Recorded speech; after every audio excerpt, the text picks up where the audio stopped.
So I dropped a bit of a bomb on you, what, a week ago, 2 weeks ago? Yeah. I'm curious what your reaction was because I did it through text. You said, I think I want to do a bodybuilding competition. And I'm like, are you serious? Yeah, that was your reaction. You know, you've done this to me over the years. You're like, hey, Kris, I think I should run your company for you. I'm like, you're a funny guy. He's like, no, Kris, I'm serious. I'm like, what? You're ballsy, bro. Can I just tell you, like, over time, I see you. I'm like, I invested in real estate. You watch my videos because you're the editor back in the day, and then you buy a bunch of real estate. You sold one house and made $190K. $190 freaking $1,000. And so, like, you do that. Results not typical. Yeah, I have to say that. But no, over the years, I've been fascinated as I watch you choose into a lot of the games that I play. And sometimes I look and I'm just like, you're joking. And I apologize if that's rude. No, it's okay. Because then immediately after, I'm like, has anyone told you what bodybuilding requires? Like, doesn't matter. I'm not afraid. No, it's not about fear. Yes, good. Listen, I committed 13 friends to do a bodybuilding competition with me last year. And only half of them were on stage 2 days ago. And that's because not all of them knew what it was going to take to actually play the sport. Because it's not a commitment to go to the gym. That's the beginning. So if you want, I mean, we can really kind of delve deep and talk about if someone wants to get into bodybuilding, what does it really take? And what are they going to have to do? Because I bet there's questions on steroids and lifting on the gym. And do I have to get on stage and like, do I have to wear a banana hammock and then pose in front of a bunch of people? Like, there's a lot of misconception out there. Fortunately, so have you seen Sabrina, the movie? No. It's about this girl. She falls in love with this really rich dude. Anyway, her dad is the chauffeur for this rich dude. And the rich dude never made him put the window up in the limo. And so he just, every time the rich dude was trading stock, he would trade. Every time he was buying, he'd buy. And he made himself a pile of cash just imitating what the rich dude was doing. Okay. That's what I'm doing. Okay. And so, yeah, it's just, you get to go first and learn how to do it all. And then okay, well, the timing is good. Yes. Because I just picked up three new pieces of metal. And I was there Saturday night to see you take those home. You know, and on the one hand, you know, I have a second place, a fourth, and a fifth place here. On the one hand, I'm really proud because this last year I put on 6 more pounds of muscle and I lost 3% more body fat. I came in at 3.5% body fat. It was a cool experience. I didn't take home first, so on the other hand, I'm pissed. And I'm like, all right, goals. I have to make myself in the next 3 years undeniably the winner at least a novice level every time I step on. I want people to, I literally have this now in my mantra that I listen to every morning. People are terrified of me entering their class because they're going to say, well, there goes first place. Yeah. So it's a fun game, and you know, I'm playing it pretty serious right now. Last year I competed, this year I competed. I'm going to compete for the next several years. My wife competed with me, friends competed. You saw a lot of our work colleagues that were there as well. So it was a fun experience. But no, there's a lot to it, and I think it's a worthy goal, by the way, because it's just about, am I willing to learn how to manipulate and master my body? Well, and really that's the reason I want to do it, Kris. I'm not like super interested. Like, I don't need the glory of like getting on stage and like having people look at, like, what I need is something to hold me accountable and something to shoot for. But make no mistake, I had an injury in January that was quite debilitating. Yeah. I have a herniated disc. I did. And now I have a perfect spine. That's my mantra. And it fills me with energy when I say it.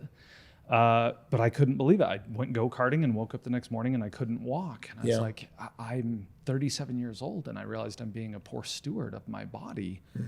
And I know strength can help so much in resisting injury.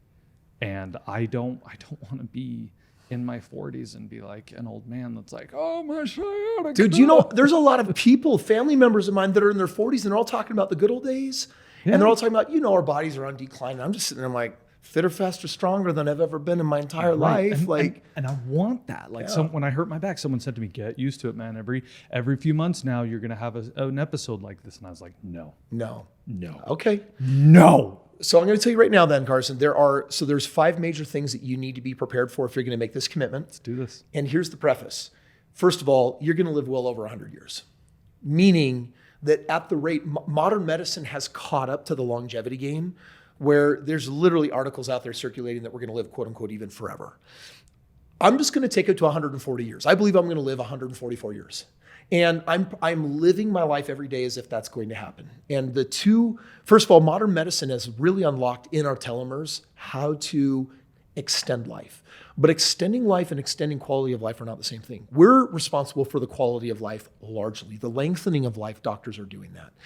And right now you have, just like the rich are getting richer and the poor are getting poorer, the middle class has literally in the last decade shrunk from 61% to 50%.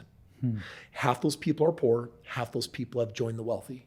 So it's interesting watching the poor gap grow and the rich gap grow, but the middle class shrink. Same thing is happening in the health arena, because all of the processed foods that we surround ourselves with are making us sick, fat, and dead. On the other hand, you have these health fitness freaks that are going out of their way to have the non-hormone, GM-free, no gluten. Like they're going all nutsoid on eating as healthy as possible. And I feel like people are going to have to choose, what camp are you going to operate in? And for me, the science is really clear. Life longevity comes down to two things: your heart and your muscles. Not food, by the way. It's kind of weird. That's on the list. But number one and number two is actually, and strength. Yeah, because the number one killer of our bodies is a heart condition. Yeah. So your pump has to work. And I'm actually going to share this with you. I had an experience that I'll never forget. I was at that sycophantic, kind of disgusting, morbid Leonardo da Vinci body museum. And this museum travels around the world. And what they do is they dissect human cadavers, bodies, and then they show you the body in a way that actually is useful.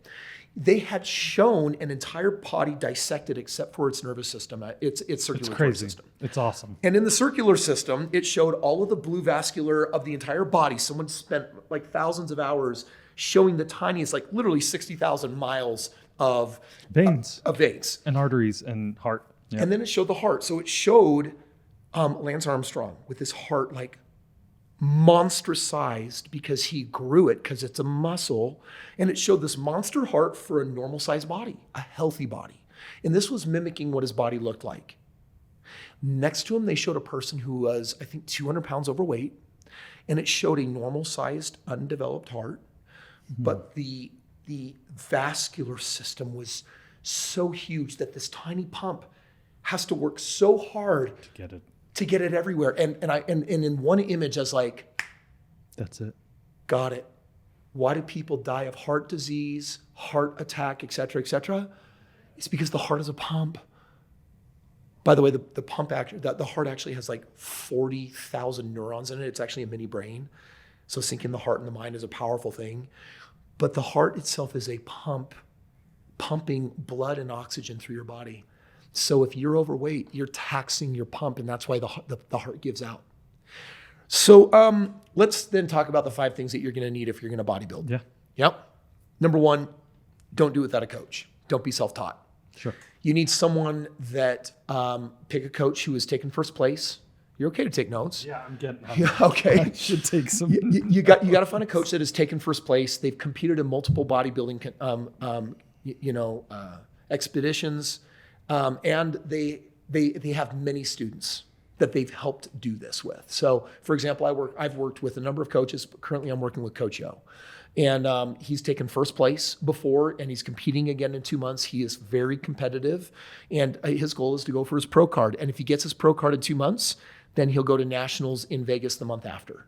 So he is relevantly competing at a meaningful level. I'd write that down. He is relevant, meaning today, and competing at a meaningful level, meaning he's going for pro card. After pro card comes Mr. or Mrs. Olympia. You're invited to Olympia. So you got to have a coach. And a coach is going to train each individual different based on how they respond to the protocol of nutrition and exercise. The second, and by the way, like people are going to ask, well, geez, that sounds really expensive, Kris. Like, what's a coach going to cost? I'm like, your coach might cost $200-300 a month. They might cost $500 a month. I think that's probably a realistic range.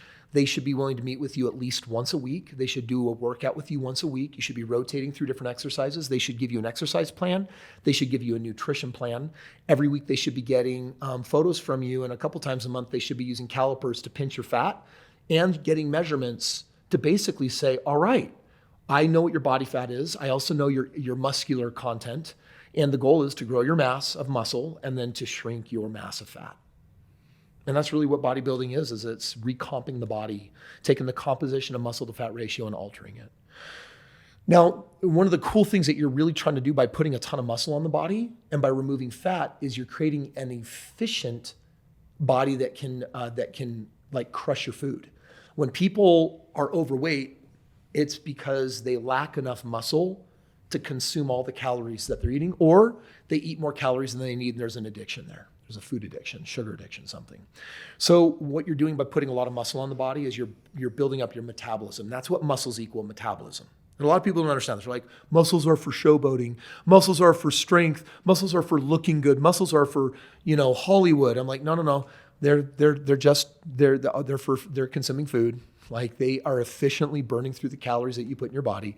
So they're going to help you basically build a rock star metabolism and recomp your body. And so it's going to take a coach to do that. And looking at you, a coach is going to generally want to work with you anywhere from 12 to 24 months. And what I'm about to say is really important actually about the length of time of prep. I committed every year for the next 4 years to do a show. I said that last year, it was 5. I'll probably just keep doing it. But here's the problem with doing a show every year.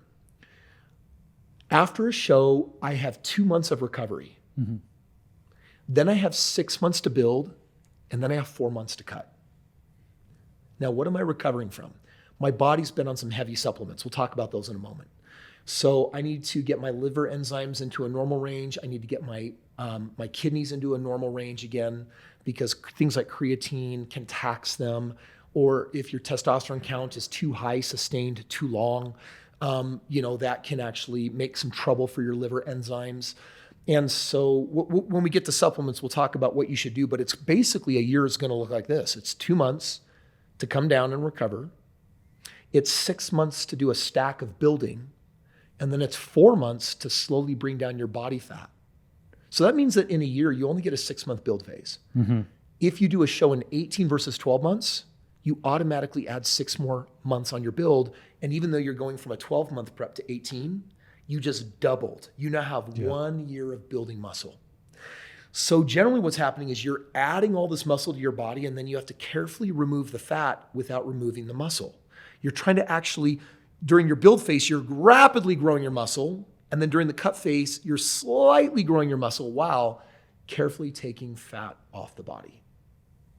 So you need a coach to do all of that. There's no amount of reading you're going to do online or YouTube video watching that's going to be as useful as having a coach. So there's probably $5 or $6 grand a year that you're going to spend to acquire the knowledge at a custom one-on-one approach to do that. Number 2, the gym, lifting and cardio. Cardio is a game where you're probably not going to try to exceed 130, 135 beats a minute. And that means that in a cut phase, you might be spending, my wife was doing 2 hours of cardio a day. I want you to think about that amount of time.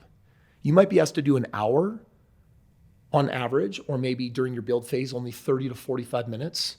But when you're in your cut phase, you should be prepared for having 90 minutes to 2 hours of cardio where you're trying to deplete calories of fat without depleting muscle.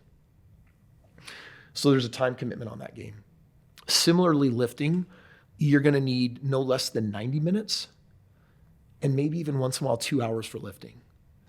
So if during your build phase, you have 90 minutes of lifting and 30 minutes of cardio, that's at least 2 hours at the gym. I'd plan on 2.5. And then during other phases in the journey, that might become 3 hours, maybe 4. So there's a time commitment you want to be aware of there. Now, when you lift, side note, you need to get a spotting coach. You need to have a spotter, a weightlifting buddy that can bring you to full fatigue. And then when you're done, we'll get 3 to 5 more out of you. You're not ever going to be able to do that on your own.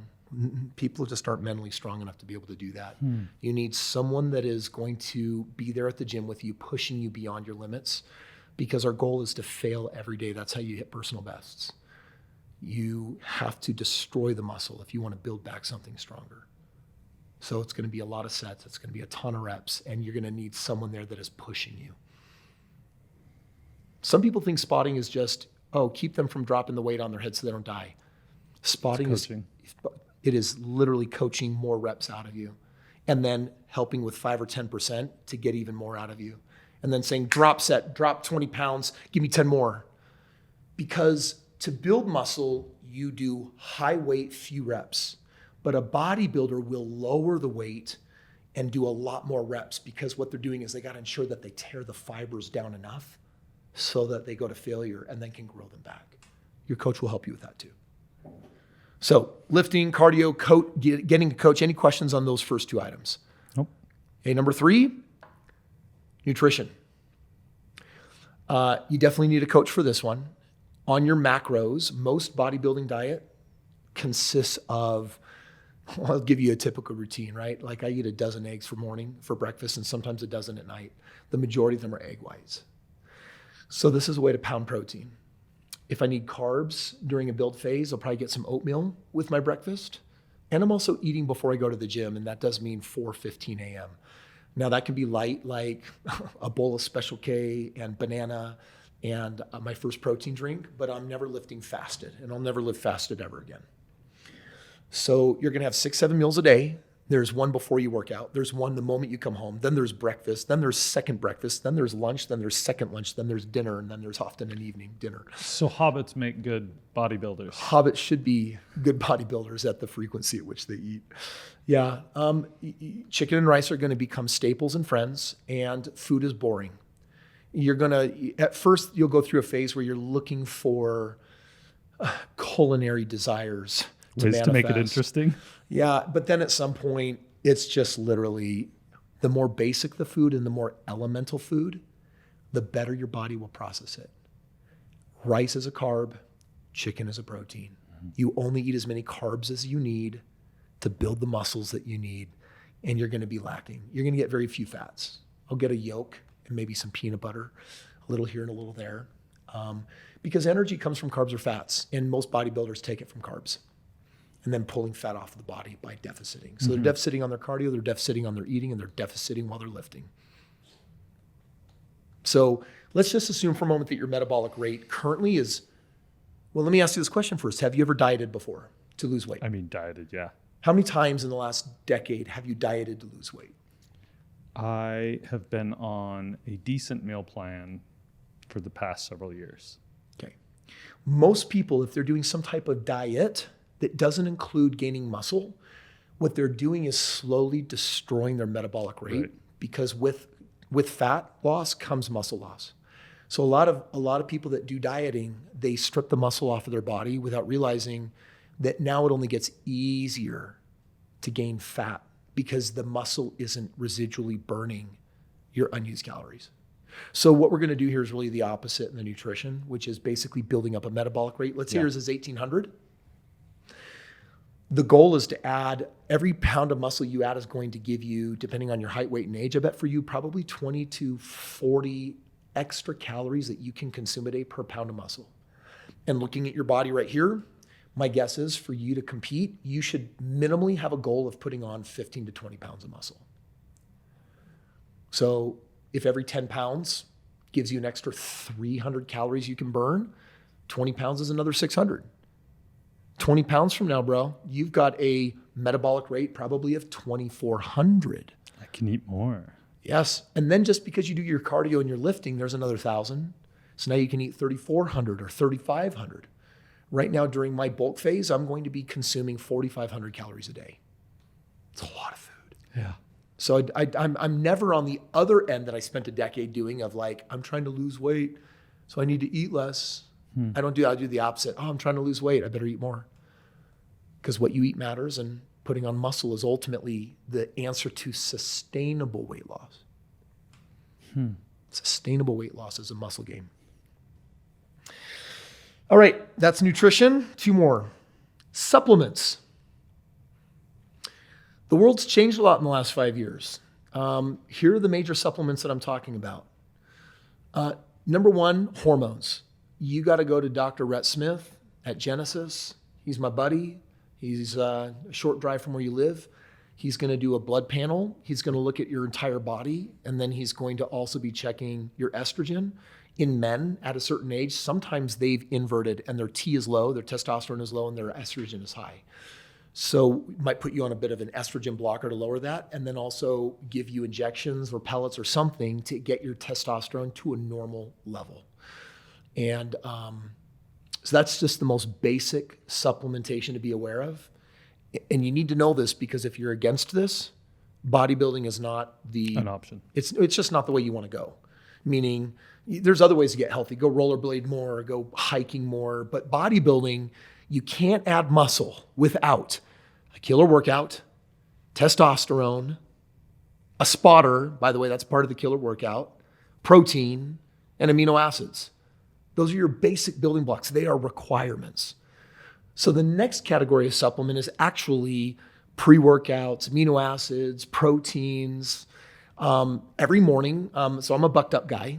And so I will, when I get to the gym, I'll take pump. And that's a vasodilator. And it basically allows the nutrients to flow through my body and allow the nutrition to get to the muscles where I need them. And that's an extra. You don't have to do that. And then I take a pre-workout as well. Mm-hmm. And this is for energy, so that I have max energy to sustain me during my lift. Can I ask you about your pre-workout? Caffeine. They have caffeine and non-caffeinated. So I don't like caffeine. It doesn't make me feel energized. It makes me feel anxious. Take a non-caffeinated one. However, play with it. You might feel different actually in a different setting, like a gym, where you're actually spending tons of energy. And then you may not have time for anxiousness in the gym. Okay. Because I think that anxiousness comes from energy that you can't spend. In the gym, you're going to spend it. So, because I get the jitters that you're talking about, the nervous energy, that's because you're putting caffeine in your body and you're not spending. You're going to spend. Interesting. Yeah. So try both. Okay. Right? Find a product that really, responds to you. They also have thermogenics, things that are designed to make you sweat more, so that when you're doing your cardio, you don't have to elevate your heart, but you're actually going to sweat a ton off. So I'm going to have my pre. During my workout, I'm going to drink my amino acids. Amino acids are your building blocks, right? So if protein, that's the last one. If protein is a supplement, because you don't want to just eat your protein. It's not convenient to always be munching on chicken and tilapia, or shrimp. Sometimes it's just convenient to be able to chug a little bit of it. So a nice whey protein, for example. I'll drink protein before I go to the gym. And I think that's the only protein that I drink during the day. You have to get protein as a supplement, and you have to get amino acids. You can't get around those. Okay. But I would add, number 4, glutamine. Okay. You're going to have a lot of muscle soreness your first 3 weeks of your routine. And as a standard habit, you have glutamine that's naturally made in your body. I have 5 grams that I take a day that I work out, and 15 on leg days. And this just means that I don't deal with muscle soreness like ever. I'm just never sore. I can barely feel most workouts because of the extra glutamine that I take. Why 15 on leg day? Because your legs are your freaking largest muscle group. And while you may not always be flexing your pecs or using your arms, or if you're a white collar worker and you don't use your body, there's one part of your body you always use. Your legs. Your legs. So you will feel that workout keenly if you're working it out the right way. Yeah, sitting on the toilet is a chore. So glutamine. Glutamine's real. So we got hormone balancing that you're going to do, and that goes deep. Then you also have the other supplements, the actual ones that you're going to take. And then there's also just general vitamins. I'm on ashwagandha and lion's mane, for lowering, stress in my body and for dealing with that. I'm on K2, which has also a lot of vitamin D in it. I'm on an all-around men's vitamin because a lot of this elemental food that a bodybuilder eats, it's not like you're getting in, you're definitely getting in your broccoli, you're getting in some phytonutrients, but you're going to have to, if you want to make sure that you're getting all of the vitamins that you want for your body, chicken rice don't have all of them in there for you. Mm-hmm. So I will supplement my extra vitamins. Are all vitamins created equal? Do you believe there are brands that are better? Because you can go get the super cheap stuff. I won't get in. I'm not going to get into the brand game. I'm just going to tell you. I think there's a lot of reviews out there. There's brands that are trusted, and at the end of the day, it's such a commoditized industry now that price-wise, it doesn't really matter a whole lot. Okay. I like my athletic greens. That's a particular brand where I'll drink my greens, but it has 50 calories in it. So I've opted out for the taste, and I take them more in pill format. I just say as long as you're all around getting them in, it's a good thing. Because this particular diet is not going to give you variety. And I think extra supplementation there will matter. Okay. A couple more things on nutrients. A couple more things on supplements. You're going to have to, when you go see Dr. Rhett Smith, you can have very intelligent conversations with him or your coach about what are some of the other stacks, anabolic steroids, or other things that I could do to add in the muscle gaining. Because technically testosterone is a steroid. Your body naturally produces it. And you can optimize your testosterone, and then you'll have bodybuilders that will double it up and they'll slam extra. And those are personal conversations where I say, do tons of research. You don't do any of that stuff without a doctor advising you. You should be looking at your blood every 3 months minimally, just to make sure that, because your blood will tell you exactly how your body's responding to whatever you're doing. And just proactive health in general. I'm just always making sure that I know what's going on in my body. Okay, the last thing that you need to be prepared for is posing. You're going to be a poser. That means that you're going to have a routine, and you're going to have to, you're going to spend hours practicing this routine. And if you start with men's physique, you're going to be wearing board shorts. You're going to have 2 poses, but you're going to have some micro poses in between. And you're going to have to learn how to strut your stuff and flex to basically put your best look forward. And your coach will take care of your posing routine as well. But be aware that the last 6 months in preparation for your competition, you're probably going to spend 5 to 10 minutes a day minimally with your shirt off in the mirror, practicing making your body move in certain ways. Okay. Those are the 5, bro. That's what it's going to take. I think that if you understand these things and you're still choosing in, then you're actually ready to become a novice bodybuilder. What if I beat you? Beat me, bro. We're only ever competing against ourselves. There's no point in trying to beat another human being. We were talking earlier, and you're in the 6 foot plus category, and I will be in that category. So will you really? I'm 6'1". There's a really high likelihood that you won't be competing against me. Really? Yeah. How come? Age? No. Because the 5 days that you dehydrate your body before the show, you're going to lose between an inch and an inch and a half of height. Oh, okay. So we may or may not be in the same category. And I'm guessing they're not fans of extended soles on your shoes. No, I have you barefoot. Yeah. Okay. Now, looking at that list, what concerns you or makes you maybe second guess? Is there anything that makes you nervous? Because if I start adding up, by the way, the supplements and the coaching, the cost and the food, I bet the average person spends at least 600, 700, 800, 900, maybe even 1,000 a month for a year, transforming their body as optimally as possible. Yeah. Like right so now, I don't have a problem with that. I'm going to have to talk to my wife about it. She'll obviously have feelings about spending that money, but I'll be like, babe, can I give you some advice on that? Yeah. I know you and Shalina really well. You're like 2 very fine human beings. So I think this is going to be a very healthy conversation to have. But I want everyone else listening to this to hear this. There are a lot of people that are not in the habit of self-care. They feel guilty about spending money on themselves. Yeah. So they're either really frugal because they're trying to save for a bright future. They might be frugal because they're really big into investing. But in general, the one thing that most people aren't is good at spending money on making themselves better. Here are the exceptions. Well, I went to college and got college debt because I needed that for career training. Like, I got news for you. That was never going to teach you how to be happy or successful or fulfilled.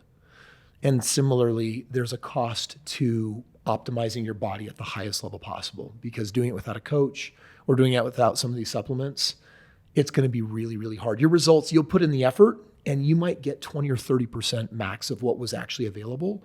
All of these things are very worthwhile optimizers. And so for anyone listening, if you have a spouse that's a little bit nervous about you spending money on them or you, I get it. Like 63% of America is currently check to check. Everyone has to make choices financially that are responsible for where they're at. But at some point when you have enough excess, understand that the money that you save is not meant just to be for investing or for a rainy day fund. The moment you get to a place in life where you're willing to regularly put money into you, Well, that's how you get a Kobe Bryant. The dude spent $1 million plus on himself every year to improve his health, his vertical leap, his longevity. And that's an extreme case. Tony Robbins does the same thing. A lot of performance coaches do. At some point, you have to invest in yourself. At some point, we have to recognize that our body and our mind is going to determine our results. So sometimes the most counterintuitive thing to do is the smartest thing to do, which is investing in yourself. I like that. Any other concerns that you have as you look at the list? No, I don't think so. A lot to digest, a lot to go over, but nothing's like scaring me at this point. Yeah. So I think my final bit of recommendation would be talk to Shalina, meditate on this, figure out if it's like, okay, am I going to put in 2.5 to 4 hours, depending on where I'm at in the season of the game of prep? Am I going to put in 2.5 to 4 hours a day for a year of mastery on my body? Am I willing to put the money into the coaching and the supplementation? Am I willing to put the effort into the nutrition? Am I willing to forego all of my favorite holiday food rituals? Because you're going to forego a lot of them. And if you're willing to do one of the hardest things that I think a person can, this is really hard stuff, Carson, this is challenging stuff, but I'll tell you, it's one of the most worthwhile things I've also ever done, because nothing for me feels better than being in the absolute very best shape of my life. So contemplate all that, and then in a week, get back with me. And if you're game, I'll help you implement some of these things and give you some options and share some ideas and see what you want to do. Beautiful. I'm excited. Okay, brother. Let's see.